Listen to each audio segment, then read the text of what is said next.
You ever stop and wonder how your computer's brain, this ridiculously fast CPU, actually listens to you? I mean, your keyboard clicks and mouse movements are moving at a snail's pace compared to it. How does it manage to pay attention without just sitting around bored, waiting all day? Well, the answer is this absolutely beautiful system that's kind of like a polite tap on the shoulder. And we're going to break down exactly how it works. So here's our game plan. First, we'll look at the big problem the CPU is up against. Then, we'll introduce the really elegant solution. After that, we'll check out its playbook, see it in action with some classic code, and finally, figure out how this whole thing scales up to handle the absolute chaos of a modern computer. All right, first things first, let's really get our heads around the core challenge here. You've got a processor that's tearing through billions of operations a second. And then you have us, and our devices, which are kind of stuck in the slow lane. It's a massive mismatch. So how in the world does it bridge that huge speed gap? How does it know the exact moment you've decided to press a key? Well, the most obvious way you might think of turns out to be a really bad idea. It's a method called polling, and you can just imagine the CPU acting like an impatient kid in the back of a car, constantly nagging the keyboard. Got a key for me yet? How about now? Are you ready? Are you ready yet? This is what we call a busy wait loop, and it is a colossal waste of the CPU's time. It literally can't do anything else while it's stuck in that loop. And this slide just nails the difference. With polling, the CPU is the one constantly bugging the device. But with interrupts, that whole power dynamic just flips. The device gets to tell the CPU when it actually needs attention. And that one simple change, well, that's what takes us from being wildly inefficient to incredibly efficient. And that brings us to the much smarter solution, the real hero of our story today, the interrupt. It is a far more sophisticated and, frankly, more respectful way for all the different parts of your computer to communicate. Yeah, instead of that constant nagging, a device just sends a simple signal, a literal tap on the shoulder, to get the CPU's attention, but only when it has something important to say. This frees up the CPU to go do billions of other useful things until it feels that tap. So once the CPU gets that tap, it doesn't just panic and drop everything. It runs a special little dedicated program called an Interrupt Service Routine, or an ISR. You can think of it as a very specific to-do list for handling that one particular request, like, okay, task number 1, go get the character from the keyboard's memory. And the process itself is just, it's like a flawless dance. The CPU is the ultimate multitasker. It finishes the exact instruction it's working on, no more, no less. Then it carefully saves its place, things like where it was and what it was doing.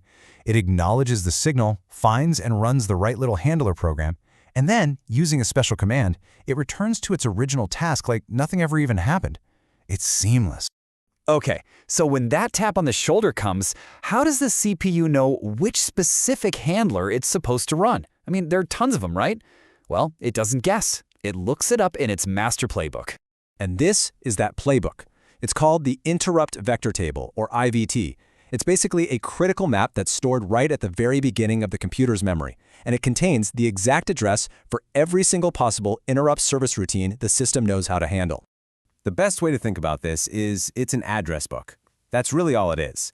Every interrupt has a number, from 0 up to 255, and that number is just an entry in the address book that points the CPU directly to the code that it needs to run. Simple as that. And finding the right address is lightning fast. It's not even a search. Let's say interrupt number 21 in hexadecimal comes in. The CPU already knows that every address in that table is 4 bytes long, so it just does a quick multiplication. 21 times 4 gives it 84. It goes to that exact memory location, reads the address for the handler that's stored there, and boom, it jumps right to the correct code. It's simple, fast, and absolutely brilliant. Now, these taps on the shoulder actually come in a few different flavors. You've got your standard hardware interrupts, which are signals from physical things like your keyboard or your hard drive.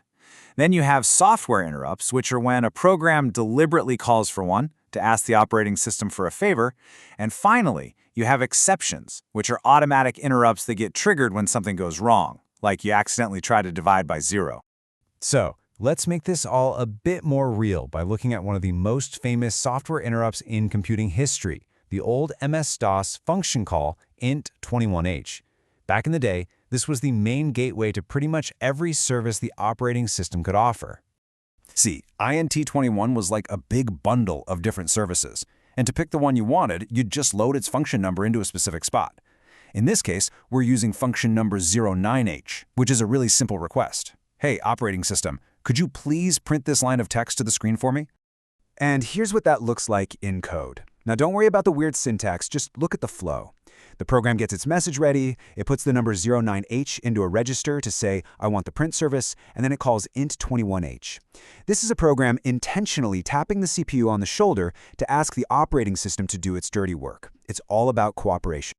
Okay, this all works great for a couple of devices. But what happens on a modern machine where you have dozens of different components all fighting for the CPU's attention at the very same time? How do you manage that chaos? Because here's the real scaling problem. The original 8086 processor, the chip inside the first IBM PCs, it only had one main pin for interrupt requests. Just one.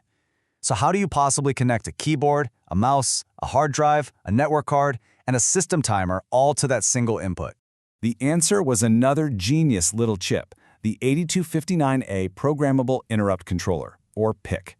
The best way to think of it is as a traffic controller, or maybe an administrative assistant for the CPU. It takes in all the requests from all the different devices, it prioritizes them so the most important ones go first, and then it funnels them all into a single, organized line to go tap the CPU on the shoulder. And here's the big takeaway. This whole system, the polite tap on the shoulder, the address book, the traffic controller chip, this isn't just some dusty old history lesson. It is the fundamental principle that allows your computer to juggle a web browser, your music player, a file download, and your mouse movements all at the exact same time. It is the absolute bedrock of multitasking. Which leaves us with one last thing to think about. Right now, as you're watching this, your computer is juggling countless tasks in the background. Every single network packet arriving, every tick of the internal clock, every tiny movement of your mouse. It's all a tiny, polite interruption. The completely seamless experience you're having is only possible because of a constant invisible storm of thousands, maybe even tens of thousands, of these signals hitting your CPU every single second. Kind of wild when you think about it.